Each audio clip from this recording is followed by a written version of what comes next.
क्या हुआ बेटा तुम्हारे साथ? धंधा काम हुआ हमारे साथ। धंधा काम हो गया? किसने कर दिया? 2 लड़के थे। अच्छा, अभी कैसे क्या कहाँ जा रहे थे तुम, क्या हुआ था? मेला देखकर आ रहे तभी उन लोगों ने उठा लिया हमें। अच्छा। एक लाठी बनी मेरे घर के पीछे, हाँ। वहाँ ले गए, वहाँ जबरदस्ती ये सब काम करके भाग गए। हम पड़े रहे। अंकल जी आए, फिर उन्होंने देखा जब वो भगा वहाँ से। अच्छा, भाग गए। फिर पुलिस के पास गए तुम लोग? पुलिस के पास गए तो पुलिस ने कहा कि ये सब मत करिए वरना तुम्हारे मोहल्ले में बेइज्जती होगी, तुम्हारी शादी नहीं होगी, सब लोग तुम्हें उंगली उठाएंगे कि ऐसा हुआ है वैसा हुआ। पुलिस मना कर रही थी कि ये घटना ना बताना किसी को? हाँ, सिर्फ अच्छा। ये कहा कि ये तो कहना सिर्फ छेड़खानी हुई है। कौन कह रहा था ये बात? जो वहाँ के बड़े इंचार्ज थे। अच्छा, नहीं वो कंधे पे उनके स्टार लगे थे कि नहीं लगे थे? 2 स्टार लगे थे। अच्छा, उन्होंने कहा ये। ठीक, फिर तो आपने क्या उनको बताया? तो हमने कहा कि ठीक है, अब हमने पुलिस कहा ठीक है कि हम कह देंगे कि छेड़खानी हुई है। अच्छा, उन्होंने कहा था कह देना छिड़कानी हुई है। हाँ। तुम्हारी मोहल्ले में बेइज्जती होगी, तुम्हारी शादी तक नहीं होगी, सब लोग तुम पर ही उंगली उठाएंगे।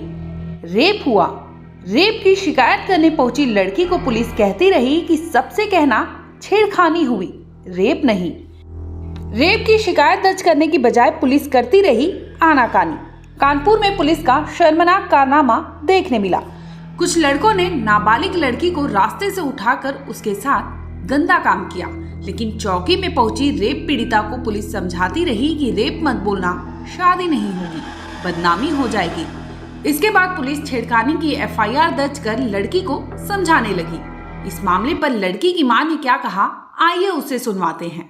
बिटिया आ रही थी मेला देख के, हम लोग सचेंडी में रहते हैं और रास्ते में से 2 लड़के ने हमारी बिटिया को उठा लिया। कौन 2 लड़के थे? सोनू और कुलदीप। अच्छा। उठा के जबरदस्ती गाड़ी में बिठा के खेत की तरफ खींच ले गए। हाँ। खेत में प्लाटिंग हो रही है। हाँ। वहाँ ले जाके उसके साथ दुष्कर्म किया। क्या किया? दुष्कर्म किया। अच्छा। और जब हम लोग ढूंढ पाए उसको, हमें नहीं मिली, मतलब एक हमारे मोहल्ले के लड़के ने देखा, जब वो हम लोग को बताई, हम लोग इधर उधर ढूंढ रहे थे। हाँ। तब जाके उसके हम लोग घर गए, फिर उसके बाद आए थाने में एप्लीकेशन दी, तो ये सब नहीं लिखा गया एप्लीकेशन में, छेड़खानी वाला लिख दिया गया। हाँ। क्यों छेड़खानी क्यों लिख दी? कहने लगे कि मतलब कौन कहने लगा? वो जो लिखवा रहे थे, कह रहे थे कि नहीं, कौन लिखवा रहा था? पुलिस लिखवा रही थी या कोई और? पुलिस लिखवा रहे थे। पुलिस वाले एक थे? ही हाँ। हाँ, एक ही सर थे। ठीक। तो उन्होंने लिखवाया एप्लीकेशन जो शाम को, तो उसमें छेड़खानी सिर्फ लिखवाई। अच्छा। हाँ। जब आपने ये बताया कि मेरी बिटिया के साथ ये घटना हुई तो क्या बोले? हाँ, वो नहीं लिखा गया। कहने लगे अगर ये लिखवाओगी तो 3 महीने बाद तुम्हारा सब ये रफा दफा हो जाएगा, बेकार दौड़ोगी, तुम्हारी बिटिया की शादी नहीं होगी, बदनामी हो जाएगी। अच्छा, अगर मतलब रेप की घटना लिखवाओगे? हाँ, रेप लिखवाओगी तो तुम्हारी बिटिया की शादी नहीं होगी, मोहल्ले में बदनामी होगी, रिश्तेदारी में भी होगी, और कुछ होना है नहीं, 3 महीने बाद वो छूट जाएंगे। अच्छा, जो एप्लीकेशन लिखवा रहे थे सिपाही थे कि दरोगा थे? अब इतना हमें नहीं पता है सर। अच्छा, ठीक है। हाँ। फिर क्या हुआ?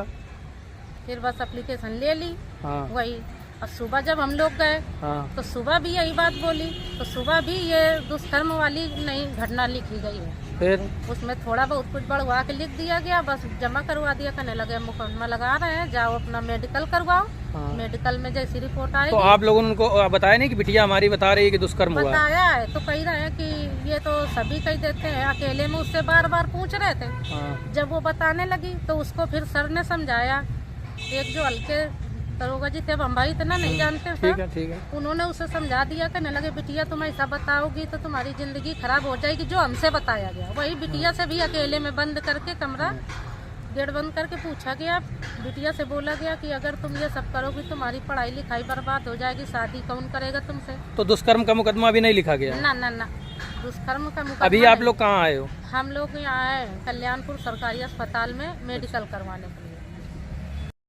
वहीं इस मामले पर पुलिस ने भी अपनी प्रतिक्रिया दी है, जिसमें बताया है कि उन्होंने इस मामले को लेकर कार्रवाई की है।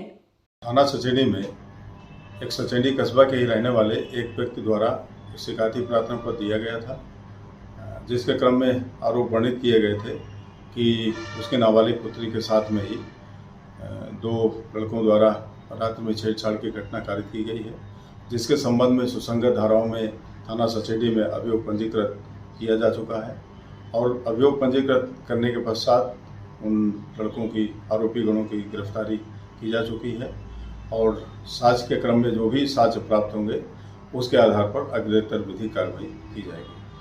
शुक्रवार 27 अक्टूबर की सुबह भी पुलिस के पास मां बेटी फिर पहुंची और कहा कि गैंगरेप की एफआईआर लिखी जाए, तो पुलिस ने उनको समझाया कि हमने दोनों लड़कों को पकड़ लिया है, तुम अभी रेप की बात किसी को न बताना, मेडिकल हो जाने दो, अभी तुम्हारी छेड़खानी की रिपोर्ट है, मेडिकल के बाद इसमें धारा और बढ़ा देंगे। इसके साथ ही 12 सिरोही के अस्पताल में पुलिस के साथ मां बेटी मेडिकल कराने पहुंची थी, जिसमें उन्होंने पुलिस पर आरोप लगाया था कि रेप हुई है, मेडिकल भी हो रहा है, लेकिन पुलिस छेड़खानी की ही रिपोर्ट दर्ज की है। काफी नाक रगड़ने के बाद आखिर मां बेटी की बात पुलिस ने मान लिया और इसके बाद उन लड़कों पर रेप के भी चार्ज दर्ज कर लिए गए।